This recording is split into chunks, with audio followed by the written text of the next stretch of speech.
અષાઢી બીજ જે છે એ વાદળોમાં ઉકેલ છે અને પાટડી દસાડા બાજુથી વીજળી થયાના પણ બાબત છે.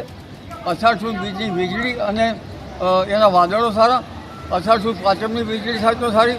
અષાઢ સુદ ચોથ પાંચમની વીજળી થવાની શક્યતા છે. એટલે હવે ધીરે ધીરે વરસાદની માત્રા વધશે અને વરસાદ થવાની શક્યતા છે.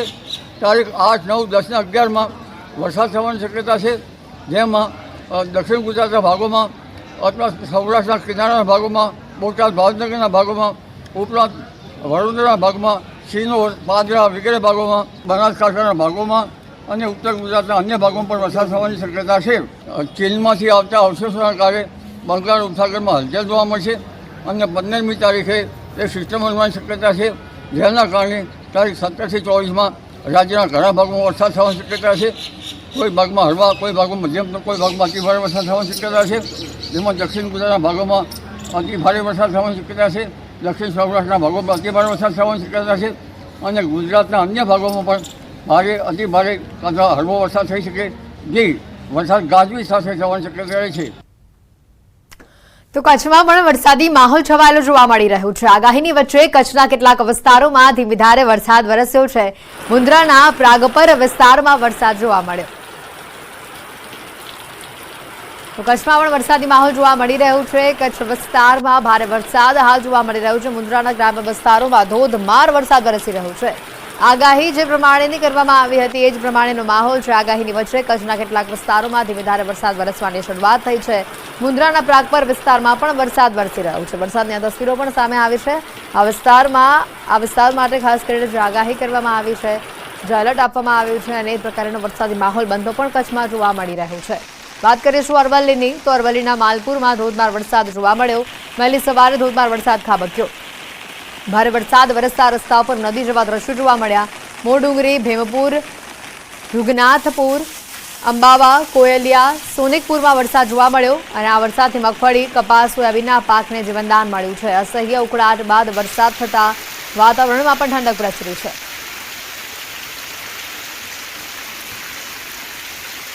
તો અરવલ્લી જિલ્લામાં સારો વરસાદ વરસતા ખેડૂતોએ વાવણીની શરૂઆત કરી છે. ખેડૂતોએ મગફળી, સોયાબીન, કપાસ તેમજ મકાઈનું વાવેતર કર્યું છે, પરંતુ હજી પણ ઘણા ખેડૂતોએ વાવેતર કરવાનું બાકી છે. ત્યારે મગફળીના 24 નંબરના બિયારણની સારી ગુણવત્તાના કારણે સૌથી વધુ વાવેતર થાય છે. પરિણામે અરવલ્લી જિલ્લામાં મગફળીના 24 નંબરના બિયારણની અછત પણ વર્તાઈ છે.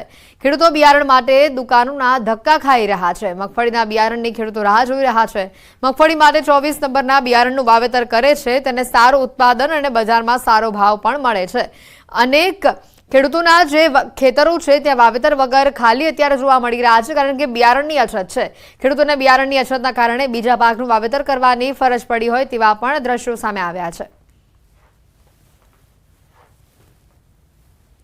મગફળીનું બિયારણનું ઉત્પાદન જે વધારે છે, ક્રાંતિનું બિયારણ સારું છે, એટલા માટે આપણે એ વાવવું છે, પણ કોઈ જગ્યાએ મળતું જ નથી. પછી આજે જમીન એમને જ પડેલી છે, બરાબર. હવે આજે એવા બિયારણ આપ્યા તો હું આવું ને. હું કાયમ હોય 10 સાલથી બિયારણ લીધો 24 નંબર ક્રાંતિનું, પણ આ સાલ અત્યારે લેવા આવ્યો છું, પણ અત્યારે બિયારણ નથી અને બહુ વાવેતર થયું છે ને એટલે બિયારણ કોઈ જગ્યાએ મળતું નથી. અત્યારે 24 નંબરમાં શું થાય છે કે 24 નંબર વીઘે લગભગ 35, 40, 45 મણ આટલો ઉતાર આવે છે અને બજારમાં ભાવ સારો મળે છે. આ વર્ષે 24 નંબર મગફળી બિયારણની અછત વર્તાઈ રહી છે, કારણ કે અત્યારે છેલ્લા 2-3 દિવસથી 24 નંબરનું બિયારણ માર્કેટમાં મળતું જ નથી. ખેડૂતો રોજ પૂછવા આવે છે પણ અમારા જોડે 24 નંબર બિયારણ છે નહીં. એટલે જો બિયારણ નહીં મળે તો ખેડૂતોને મગફળી બદલીને કંઈ બીજું કંઈ વાવેતર કરવું પડશે, કારણ કે ઘણા બધા ખેડૂતોનું હજી વાવેતર બાકી છે. બનાસકાંઠાના ખેતરોમાં તારાજીના દ્રશ્યો સામે આવ્યા છે. વરસાદના વિરામ બાદ પણ ખેતરોમાં પાણી જોવા મળી રહ્યું છે. ખેડૂતોના પાક પાણીમાં ગરકાવ થયા છે. 7 દિવસ બાદ પણ ખેતરોમાં જળબંબાકારની પરિસ્થિતિ છે. ખેતરોમાં 5 થી લઈને 6 ફૂટ પાણી ભરાઈ ગયા છે. ખેતી બરબાદ થઈ જાય તેવો ખેડૂતોને ભય છે. પાણી ભરાતા મોટા પાયે નુકસાનીના એંધાણ છે. અઠવાડિયા અગાઉ વરસેલા વરસાદે વિનાશ વેર્યો છે. 7 દિવસ વીત્યા છતાં પણ હજી સુધી ખેતરોમાંથી પાણી ઓસર્યા નથી. 5 ફૂટથી વધારે ખેતરોમાં પાણી ભરાયેલા જોવા મળી રહ્યા રહ્યા છે। તાજેતરમાં જ જે હાલ તાજો વાવેતર કરેલો પાક છે તે આખો પાણીમાં ગરકાવ થતાં ખેડૂતોને મોટું નુકસાન વેઠવાનો વારો આવ્યો છે। અરંડવા ગામના આ દ્રશ્યો આપણે બતાવી રહ્યા છે, જ્યાં ખેતરમાં 5 થી લઈને 8 ફૂટ જેટલા પાણી ભરાયેલા જોવા મળ્યા છે। લાખણી અને થરાદ પંથકમાં પડેલા વરસાદથી પણ જળબંબાકાર જેવી સ્થિતિ છે। થરાદના રાહ, કોચલા, ડુઆ આ સહિતના જે ગ્રામ્ય વિસ્તારો છે ત્યાં હજી સુધી વરસાદી પાણી ઓસર્યા નથી। અઠવાડિયા પહેલા વરસેલા વરસાદથી રાહ પંથકના ગામડાઓના ખેતરોમાં પાણી ભરાયેલા પડ્યા છે।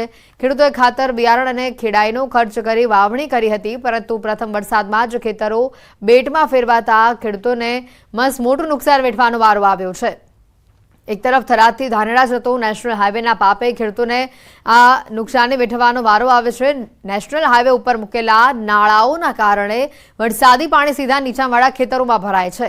3 મહિના સુધી વરસાદી પાણી ખેતરોમાં ભરાઈ જતા ખેડૂતોને વાવણી કરવી પણ મુશ્કેલી ભરી બની જાય છે। ત્યારે ખેડૂતોની માંગ છે કે તાત્કાલિક ધોરણે સરકાર સર્વે કરી વળતર ચૂકવે અથવા તો પાણી નિકાલની કોઈ વ્યવસ્થા કરી આપે। ખેડૂતોએ મહા મહેનતથી ખેતરો ખેડી અને વાવણી કરી હતી। બાજરી અને જુવાર સહિત મગફળીનો પાક વાવેલો હતો, પરંતુ અચાનક વરસાદ પડતા ખેતરોમાં ઘૂંટણસમાં પાણી ભરાઈ ચૂક્યા છે। તો બીજી તરફ નેશનલ હાઈવે ઉપર મૂકેલા નાળાના કારણે ખેડૂતોના ખેતરમાં મહિનાઓ સુધી પાણી પડ્યું રહે છે, જેના કારણે ખેડૂતો મુશ્કેલીમાં મુકાયા છે। તાત્કાલિક ધોરણે પાણી નિકાલની વ્યવસ્થા કરી આપવામાં આવે તેવી ખેડૂતોએ માંગ કરી છે।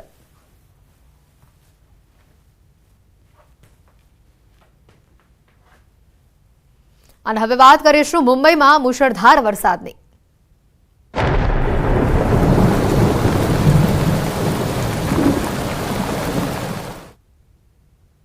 મુંબઈ પર ડબલ ખતરો અત્યારે મંડરાઈ રહ્યો છે। મુંબઈનો દરિયો તોફાની બની ગયો છે। ધોધમાર વરસાદ અહીંયા વરસી રહ્યો છે। હાઈ ટાઈડ આખી રાત વરસાદ પડ્યો અને ભારે વરસાદના કારણે સવારે ઘણા વિસ્તારોમાં પાણી ભરાઈ ગયું, જેનાથી માર્ગો અને રેલવે પર અસર પડી। તો બીજી તરફ મુંબઈનો દરિયો તોફાને ચડ્યો, જેની આ તસવીરો પણ સામે આવી। મુંબઈમાં ધોધમાર વરસાદ જોવા મળી રહ્યો છે। ત્યારે મુંબઈમાં ડબલ આ ખતરો, એક બાજુ દરિયો ગાંડો બન્યો છે, તોફાની કરંટ અહીંયા ઊંચા મોજા ઉછળી રહ્યા છે દરિયામાં, અને બીજી બાજુ વરસાદ અહીંયા ધોધમાર વરસી રહ્યો છે। ધોધમાર વરસાદ બાદ હાઈટાઈડ જેવી પરિસ્થિતિ જોવા મળી રહી છે મુંબઈમાં। એક બાજુ દરિયો ગાંડો તૂર થયો છે અને બીજી બાજુ મેઘરાજા અહીંયા ધબધબાટી બોલાવી રહ્યા છે। વિવિધ વિસ્તારોમાં જે વરસાદી આંકડા સામે આવે છે, સાંતાક્રુઝમાં 11 ઇંચ વરસાદ પડ્યો છે, વિક્રોલીમાં 4 ઇંચ, ભાયખલામાં 5 इंच, दहिसरमा 9 इंच वरसाद જોવા મળી રહ્યો છે। अमित राय हमारे साथ संवाददाता जुड़ चुके हैं फोन लाइन पे। अमित, जिस तरह से बारिश हो रही है मुंबई में, अभी क्या स्थिति है, कितने इंच बारिश हुई? देखिए, अभी देखिए मुख्यमंत्री जो है वो ब्रीफ कर रहे हैं, एकनाथ शिंदे। उन्होंने साफ शब्दों में कहा है कि मुंबई में 200 मिलीमीटर से ज्यादा बरसात हुई है, जिसकी वजह से कुछ जगहों पर जल भराव हुआ है। बीएमसी के 461 और रेलवे के 200 मोटर पंप चल रहे हैं और सुबह से ही सभी विभागों के संपर्क में सीएम है। सेंट्रल हार्बर रेल लाइन सेवा भी शुरू हो गई है और कोस्टल इलाकों में ऑरेंज अलर्ट जो है जारी किया गया। एनडीआरएफ के प्रमुखों से भी सीएम की बातचीत हुई। साथ ही साथ राज्य सरकार ने आर्मी, नेवी और एयरफोर्स को भी अलर्ट रहने के लिए कहा है और लगभग मुंबई के 5000 स्पॉट पे जो है सरकार की नजर है। और दूसरी बात यह है कि पुलिस कमिश्नर से भी सीएम ने बात की और समुद्री किनारे पर लोगों को आने न दे, ऐसा जो है उन्होंने निर्देश दिया है। और हाई टाइड के दौरान कोई अनुचित घटना न हो, इसका ख्याल रखा जाए, इसका निर्देश दिया गया है। और बहुत जरूरी काम न हो तो घर से बाहर न निकला जाए। स्कूल, कॉलेज को छुट्टियां दे दी गई हैं। और इस समय मैं आपको बताऊं, कुछ इलाकों में जो निचले इलाके हैं, जैसे अंधेरी सबवे है, खार है, यहाँ पर इन इलाकों में अभी भी जो है पानी जो है भरा हुआ जल जमाव की स्थिति है। मुंबई से सटा जो पालघर का इलाका है, यानी नाला सोपारा, वसई, विरार, यहाँ पर भी जो है पानी जो है वो जमा हुआ है। तो ट्रेनें जो है वो धीमी गति से शुरू हो चुकी हैं चलना, यानी सुचारू रूप से नहीं चल रही है, लेकिन धीमी गति से चलना जो है शुरू हो चुका है यहाँ पर। और अभी मैं आपको बताऊं कि जो IMD है, जो मौसम विभाग है, उन्होंने साफ तौर पे कहा है कि सिंधुदुर्ग, थाने, पालघर, सतारा, कोल्हापुर, नासिक, यहाँ पर जो है मध्यम बारिश जो है अगले 3-4 घंटों के दौरान जो है होने की संभावना जो जताई गई है। मुंबई के निचले इलाकों में अभी भी पानी जो है जमा है। एनडीआरएफ की टीम तैनात है। राज्य सरकार और मुंबई नगर पालिका जो है हर खतरे पे जो है वो नजर बनाए रखे हुए, लेकिन बीएमसी के सारे दावे जो है खोखले साबित हुए और हर जगह जो है मुंबई वासी परेशान होते हुए दिखे हैं। बिल्कुल अमित, धन्यवाद जुड़ने के लिए। મહારાષ્ટ્રમાં જ અત્યારે વરસાદ જોવા મળી રહ્યો છે। મુંબઈ પર અત્યારે ડબલ ખતરો છે। એક બાજુ દરિયો ગાંડો બન્યો છે અને બીજી બાજુ ધોધમાર વરસાદ અહીંયા વરસી રહ્યો છે। મહારાષ્ટ્રમાં આકાશી આફતે ભારે તબાહી મચાવી છે। વરસાદ એટલો ખાબક્યો કે રસ્તા પર પૂર જેવી સ્થિતિ સર્જાઈ। પૂરના પ્રવાહમાં કેટલાય વાહનો તણાયા હોય તેવા ભયાવહ દ્રશ્યો સામે આવ્યા છે। મહત્વનું છે કે મહારાષ્ટ્રમાં કેટલાક દિવસોથી ભારે વરસાદ ખાબકી રહ્યો છે। ગઈકાલે રાત્રે પણ ધોધમાર વરસાદ વરસતા મુંબઈ સહિતના શહેરોમાં જળબંબાકારની સ્થિતિ ઊભી થઈ હતી। મુંબઈમાં જે વરસાદી માહોલ જોવા મળ્યો છે, એટલા પાણી ભરાયા કે કેડસમાં પાણીમાંથી લોકોને પસાર થવું પડ્યું। કેટલીય વસ્તુઓ પાણીમાં તણાતી જોવા મળી। મહારાષ્ટ્રમાં આકાશી આફતની જે આ તસવીરો સામે આવી રહી છે, રસ્તા પર નદી વહેતી હોય તેવા દ્રશ્યો, પૂરની પરિસ્થિતિનું નિર્માણ મુંબઈ શહેરમાં જોવા મળ્યું। સમગ્ર શહેર જળબંબાકાર થયું હોય તેવા પણ દ્રશ્યો સામે આવ્યા છે। ઘણા વાહન ચાલકો પણ આ વરસાદી કહેરના કારણે ફસાયા હોવાની પણ વિગતો સામે આવી રહી છે। મહારાષ્ટ્રના બુલધાણાથી આ તસવીરો આપને બતાવી રહ્યા છે કે ભારે વરસાદના કારણે એને જે પરિસ્થિતિ જોવા મળી। ધોધમાર વરસાદે મુંબઈની હાલત બગાડી નાખી છે। મુંબઈમાં 12 મે ખાંગા થયા હોય તે પ્રકારની પરિસ્થિતિ છે। 12 ઇંચ વરસાદ અહીંયા ખાબક્યો છે। મુંબઈમાં ભારે વરસાદના કારણે જનજીવન અસ્તવ્યસ્ત થઈ ચૂક્યું છે। મુંબઈમાં 12 ઇંચ વરસાદના કારણે લોકલ ટ્રેન સેવાને પણ સૌથી વધુ અસર પહોંચી છે। મુંબઈ અને થાણે સહિતના વિસ્તારોમાં મુશળધાર વરસાદના કારણે અનેક રસ્તાઓ પાણીમાં ગરકાવ થયા છે। દાદર રેલવે ટ્રેક ઉપર વરસાદી પાણી ભરાઈ ગયા છે। આઝાદનગર મેટ્રો સ્ટેશનની બહાર પણ ઘૂંટણ સુધીના પાણી ભરાઈ ચૂક્યા છે। ભારે વરસાદથી ટ્રેન સેવા પ્રભાવિત થઈ છે। વિદ્યાવિહાર, ડોંબિવલી, બોરીવલીમાં પણ વરસાદી પાણી ભરાયા છે। અંધેરી, કિંગ સર્કલ, પરેલ સહિતના વિસ્તારોમાં પણ જળબંબાકારની પરિસ્થિતિનું નિર્માણ થયું હોય તેવી આ તસવીરો સામે આવી। वहाँ पे जल भराव की स्थिति हो चुकी है। हम चेंबूर की पोस्टल कॉलोनी में हैं फिलहाल, जहाँ आप देख सकते हैं कि घुटनों तक जो है पानी भर चुका है। कल रात पूरी रात तकरीबन 6 घंटे तक बारिश हुई है, जिसके चलते जो ईस्टर्न सबर्ब्स है, फिर भले जहाँ पे हम खड़े वो ईस्टर्न सबर्ब्स का हिस्सा हो जाता है, तो उसमें कुर्ला सायन के इलाके आ जाते हैं और ये लो लाइंग एरियाज है। इसी लो लाइंग एरियाज में हम देखते हैं कि हर साल यही जल भराव की स्थिति हो जाती है।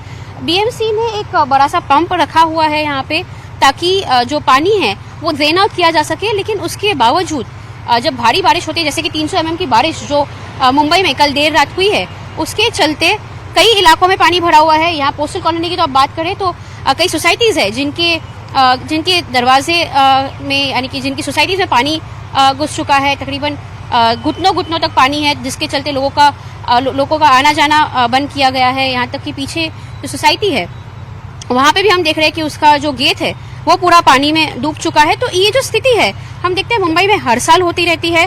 इस साल जहाँ हम जून की बात करें तो जून में ये अनुमान था कि अच्छी बारिश होगी, लेकिन जून का रेनफॉल जो है वो डेफिसिट रहा है। लेकिन उसके चलते जुलाई की जो शुरुआत हुई है, एक अच्छी शुरुआत भले कह सके हुई है बारिश के चलते, क्योंकि मुंबई के जो काफ़ी लेक्स थे उसमें पानी भरना काफ़ी ज़रूरी था। मुंबई में कई जगह पे पानी की कटौती की जा रही थी। लेकिन इसी बीच जहां हम ये बात करें, जो 300 mm बारिश हुई है पिछले 6 घंटे में मुंबई में देर रात में, उसके चलते कई इलाकों में पानी भर गया है। मुंबई में देर रात से लगातार बारिश हो रही है, जिसकी वजह से मुंबई के कई इलाकों में पानी भर चुका है। इस समय हम मुंबई के हार्बर लाइन की चूना भट्टी रेलवे स्टेशन पे हैं और रेलवे स्टेशन का जो नज़ारा है, जो खासकर पटरियों पर का नज़ारा है, बिल्कुल अलग है। आप साफ तौर पर देख सकते हैं कि जो रेलवे की पटरियां हैं वो पूरी तरह से पानी में डूब चुकी हैं। इस तरीके से जो रेलवे के कर्मचारी हैं जायजा ले रहे हैं कि किसी तरीके से जब पानी को यहाँ से निकाला जा सके, उसके बाद इस रूट को यहाँ से शुरू किया जा सके। लेकिन बारिश लगातार हो रही है, इसी वजह से जो पानी का लेवल है वो कम नहीं हो रहा है और रेलवे के जो ऑफिसर्स हैं बार बार वो ट्रैक पर नाप रहे हैं कि क्या कितने कंडीशन में पानी की जो लोकल ट्रेन है वो चलाई जा सकती है या नहीं चला सकती है। बाकायदा स्केल्स हैं, स्केल से वो नाप करने की कितने मीटर्स या कितने इंच पानी ट्रैक के आसपास है और इस कंडीशन में लोकल ट्रेन को यहाँ से पास करना सही रहेगा या नहीं रहेगा। सर, ये कम से कम कितने इंच तक होना चाहिए जो लोकल ट्रेन क्रॉस हो सके? 6 इंच। अभी कितना है सर इसमें? इसमें 6.5 6.5 है। तो इतने में लोकल ट्रेन को आप परमिशन नहीं दोगे? नहीं, परमिशन नहीं। तो हार्बर रूट से पूरी तरह से बंद है कि किसी यही स्टेशन पे बंद है? स्टेशन के ऊपर से। ओके, यही स्टेशन के कारण से बंद है। कितनी देर से बंद है सर ये?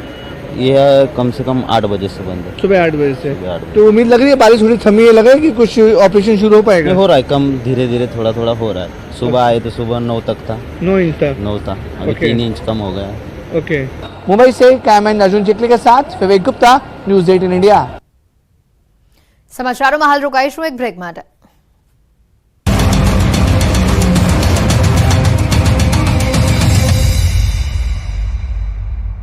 વર્ષથી પ્રયાસ રજૂઆતો છતાં નિરાકરણ નહીં આવતા સ્થાનિકોમાં ઉગ્ર રોષ। સુરતમાં પૂણા કેનાલ રોડ પર પડ્યો મસમોટો ભૂવો, તંત્રની પ્રી મોન્સૂન કામગીરી સામે ઉઠ્યા સવાલ। ભૂવાની અંદર ભાજપનો ઝંડો લગાવીને સ્થાનિકોએ કર્યો વિરોધ। મહેસાણાના સાંસદ હરિભાઈ પટેલે બહુચરાજી, શંખલપુર, બહુચરાજી હારીજ, વેણપુરા અને સુરપુરા રેલવે અંડરપાસની લીધી મુલાકાત। રેલવેના અધિકારીઓને આપી વરસાદી પાણીના કાયમી નિકાલની સૂચના। સુરતમાં સ્કૂલ બસ ડ્રાઈવરે સગીરા પર આચર્યું દુષ્કર્મ, સરથાણા પોલીસે સ્કૂલ બસ ડ્રાઈવરને કરી ધરપકડ। આરોપીએ વિદ્યાર્થીનીના પિતા બની હોસ્ટેલમાંથી રજા લીધી હતી। પોલીસે રેપ અને પોક્સો હેઠળ નોંધ્યો ગુનો। વડોદરામાં માજલપુર પોલીસ દ્વારા દુષ્કર્મ પીડિત મહિલા પાસેથી તોડ કરવાના મામલે પીએસઆઈનો જામીન પર છુટકારો। દુષ્કર્મના આરોપીની પશ્ચિમ બંગાળ પોલીસે કરી ધરપકડ। આરોપીએ મહિલાને લગ્નની લાલચ આપી આચર્યું હતું દુષ્કર્મ। તાપી જિલ્લામાં ડોલવણ તાલુકામાં ભારે વરસાદ, નિઝરમાં 1.4 ઇંચ તેમજ વાલોડ, કુકરમુંડા અને સોનગઢમાં અડધો ઇંચ વરસાદ નોંધાયો। વરસાદને લઈ ખેડૂતોમાં આનંદ, જ્યારે લોકોએ બફારાથી રાહત અનુભવી। વ્યારા સહિતના વિસ્તારમાં છૂટાછવાયા વરસાદી ઝાપટા। વલસાડમાં ધોધમાર વરસાદથી નદી નાળા 2 કાંઠે થયા। જિલ્લાની મુખ્ય નદી ઔરંગા, કોલક અને દમણમાં આવ્યા નવા નીર। સતત વરસાદી માહોલને પગલે ઝરણા અને ધોધ વહેતા થતા આહલાદક દ્રશ્યો સર્જાયા। વલસાડમાં ધરમપુર અને કપરાડાના જંગલોમાં ભારે વરસાદ, તમામ નદી નાળાઓમાં પાણીના વહેણ શરૂ થયા। વરસાદી માહોલ વચ્ચે શંકર ધોધ સક્રિય। વિલ્સન હિલ જંગલ વિસ્તારમાં પર્યટકોનો ધસારો વધ્યો। નાના ઝરણા અને ધોધ સક્રિય થતા પર્યટકોમાં આનંદ છવાયો। વલસાડમાં છેલ્લા 1 અઠવાડિયાથી વરસાદી માહોલ। પહાડી વિસ્તારોમાં પ્રકૃતિ સોળે કળાએ ખીલતા નયનરમ્ય દ્રશ્યો સર્જાયા। નયનરમ્ય દ્રશ્યો સર્જાતા વિલ્સન હિલ સ્ટેશન પર ઉમટી પર્યટકોની ભીડ। સુરત જિલ્લામાં ઉમરપાડામાં પ્રકૃતિ સોળે કળાએ ખીલી ઉઠી। ઉમરપાડાના જંગલોએ જાણે લીલી ચાદર ઓઢી હોય તેવા દ્રશ્યો જોવા મળ્યા। ગાઢ જંગલ વચ્ચે આવેલું દેવઘાટ સોળે કળાએ ખીલી ઉઠ્યું। જંગલમાં નાના મોટા ઝરણાઓ સક્રિય થયા। ઉમરપાડાના જંગલોનું આહલાદક વાતાવરણ પર્યટકોમાં આકર્ષણનું કેન્દ્ર બન્યું। સરકારે કરોડોના ખર્ચે અહીં ઇકો ટુરિઝમ કેમ્પ સાઇટ અને વન કેન્ટીન શરૂ કરી। જંગલમાં દુર્લભ વૃક્ષોની જાતો જોવા મળે છે। ડાંગ જિલ્લામાં ધુમ્મસ અને વરસાદી માહોલ। આહવા, વઘઈ અને સાપુતારામાં મેઘમહેર। વરસાદથી સામાન્ય જનજીવન પ્રભાવિત થયું। વરસાદી માહોલમાં સાપુતારામાં બોટિંગ સહિતની એક્ટિવિટી બંધ કરાઈ।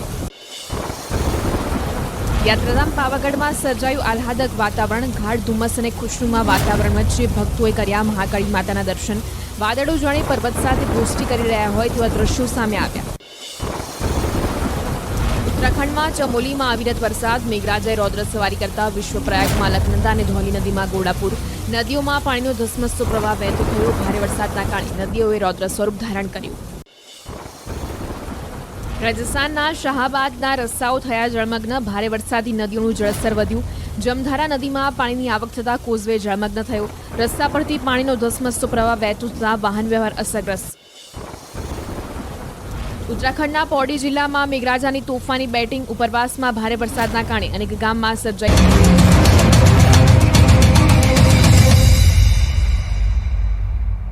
બ્રેક બાદ આપનું સ્વાગત છે। સમાચારોમાં આગળ વધીએ તો પાક વીમાના વળતરના સરકારના રિપોર્ટને હાઈકોર્ટે નકાર્યો છે। સરકારે કરેલો સર્વે યોગ્ય નહીં હોવાનું કોર્ટનું અવલોકન સામે આવ્યું। નવેસરથી રિપોર્ટ રજૂ કરવા હાઈકોર્ટે સરકારને આદેશ કર્યો છે। 26 જુલાઈના રોજ હાથ ધરાશે વધુ સુનાવણી। 2017 અને 2018માં ખરીફ પાકને ભારે વરસાદના કારણે નુકસાન થયું હોવાનું બાબતમાં પણ કોર્ટે નોંધ લીધી હતી। ખેડૂતોને તેઓની રજૂઆત સાંભળ્યા વિના સરકારની કમિટીએ એકતરફી રિપોર્ટ બનાવ્યો હોવાનું પણ કોર્ટે નોંધ્યું છે। સરકારના રિપોર્ટને અરજદારો પૂરતો નકારી અને નવેસરથી રિપોર્ટ રજૂ કરવા હાઈકોર્ટે સરકારને આદેશ કર્યો છે। પાક વીમાના વળતરના રિપોર્ટે હાઈકોર્ટે નકાર્યો હોવાની માહિતી। રાજ્ય સરકારના રિપોર્ટને હાઈકોર્ટે નકાર્યો છે। વધુ માહિતી મેળવીશું મૌલિક ફોનલાઈન પર સંવાદદાતા જોડાઈ ચૂક્યા છે। મૌલિક, હાલ વધુ માહિતી અપડેટ શું? બિલકુલ, પાક વીમા અંગે હાઈકોર્ટમાં પિટિશન દાખલ થઈ હતી અને તેમાં રાજ્ય સરકારે પોતાનો રિપોર્ટ જે છે તે ડાયરેક્ટ કોર્ટમાં સમક્ષ રજૂ કર્યો હતો।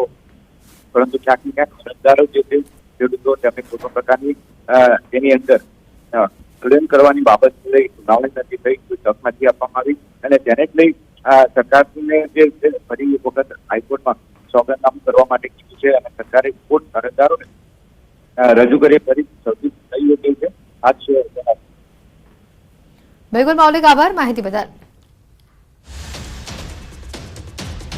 રાજ્ય સરકારના રિપોર્ટને હાઈકોર્ટે નકાર્યું છે. સર્વે યોગ્ય નહીં હોવાનું કોર્ટ દ્વારા અવલોકન કરવામાં આવ્યું છે. નવેસરથી રિપોર્ટ રજૂ કરવાની વાત કહેવામાં આવી છે. સાથે 26 જુલાઈએ વધુ સુનાવણી હાથ ધરવામાં આવશે.